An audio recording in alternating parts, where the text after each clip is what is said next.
Peace, family. I was watching a video of Dr. Claude Anderson. This was taken back when he was a younger Claude Anderson. He was talking about then the importance of reparations and how black people need it immediately. Well, today, Dr. Claude Anderson is withered in old age, and we still haven't gotten reparations.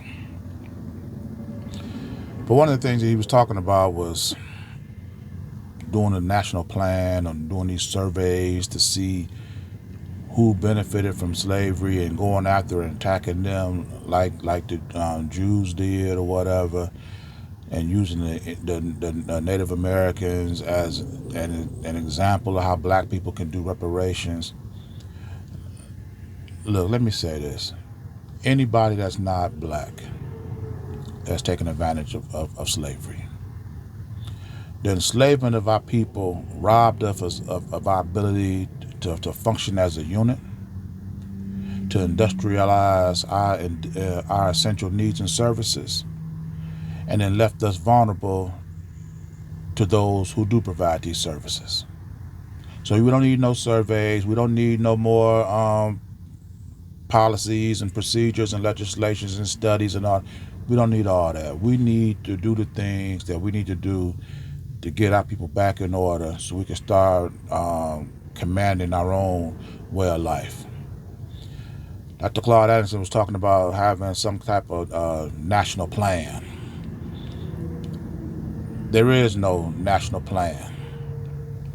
Our people are scattered all over this country. The only national plan we should be thinking about is networking with our people across this country. This country is not gonna, this government is not gonna take part in reparations for our people. Reparations for our people got to come from us.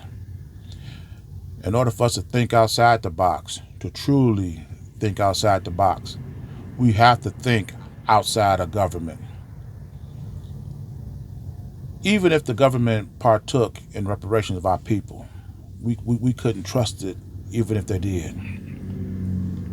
It reminded me of the movie In the Line of Fire, where you had two government agents, both trained by the government. One to kill, the other to protect. One was trying to kill the president, the other trying to protect the president.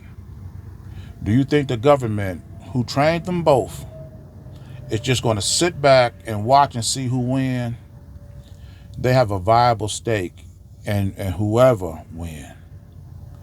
And they're not going to sit back while the one they want to win lose, or the one they want to lose win, and they just sit back and roll with it and change their plan just according to whoever. They're not going to do that. They're going to back the side of the agent that represents their best interests.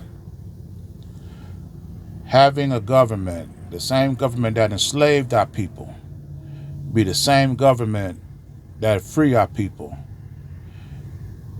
is ridiculous. They're not going to sit back and just watch policies and procedures come about that's going to end their economic, political, and social advantage that they have over blacks and just roll with whoever wins. They're going to back whatever agenda that supports their interests. And the interest of this government is to maintain that imbalance that they have benefited from for the last 400 years. Anything outside of that, thinking that is absolutely ridiculous. The fact of the matter is this: racism is a systemic thing, and reparations in any area threatens the whole network of racism. This is why you can't give black people reparations economically. That would change their economic position, give them opportunities to create businesses, industries, opportunities for their own people, and not be taken advantage of by the current financial system. If you gave them reparations in the form of politics, laws, legislations would be changed that would lift the burdensome practice that has held and oppressed our people for so long. They're not going to sit back and just watch that happen. Judicial, industrial, even the social status. If you did anything for black people to change their social status, as they ascend, somebody gonna have to come down. You think white people are going to participate in an economic, political, industrial, or social endeavor that's going to see them get less and black people get more? You're out of your freaking mind. I wish reparations could be a simple thing, like that reality show Tamar Braxton had, the Ketchup Beautician, where you have the customer come to the beautician screw the hair up, the customer go to Tamar, tell her story, they lure the beautician to their shop to confront her with the customer that they wronged.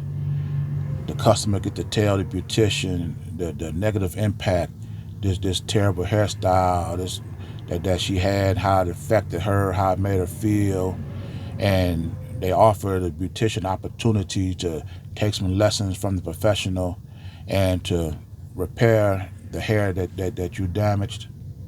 And at the end, everybody is happy, friends again. This government is never going to do that. The fact of the matter is this: our reparations can be had by this one example. The pharmaceutical company Lilly. How many people you think in the world take insulin? Now, how many people do you think in the world that take insulin uses Lilly Pharmaceuticals to supply them? Well, Lilly just announced the other day that they were going to drop their cost of insulin from $200 a bottle down to $35. They will retain 100% of their customer base. And then they're going to capture 90% of the existing pharmaceutical company customers who's selling their insulin at $200 a bottle. They're going to make trillions of dollars selling their insulin at $35 than they ever could selling at $200. That's the same as if Coke dropped their cost of pop down to 50 cents while Pepsi continues selling their pop at $1.65 a bottle.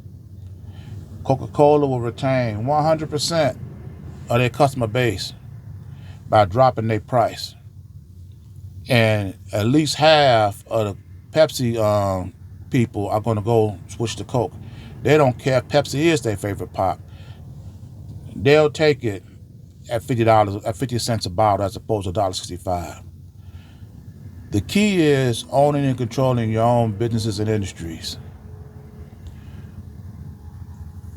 What Lilly is doing in the pharmaceutical world, black people, we could do the same thing in medicine. We can create our own drugs and establish our own costs. And then we could do this in every other essential need that we need on a routine basis. We spend $1.6 trillion in this U.S. economy.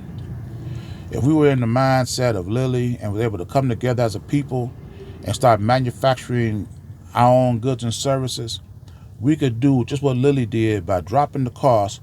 We could take that $1.6 trillion that everybody else is charging us for our essential needs and services, manufacture them ourselves, and we can drop that cost down to at least half, and then capture 80% of the other businesses and industries out there. There are trillions of dollars more out there than what we spend. If we just controlled ours, we'll become a magnet for the rest of the trillions that's out there. Family, our reparations is sitting right out there in front of us. And this is the plan you have to follow to get it.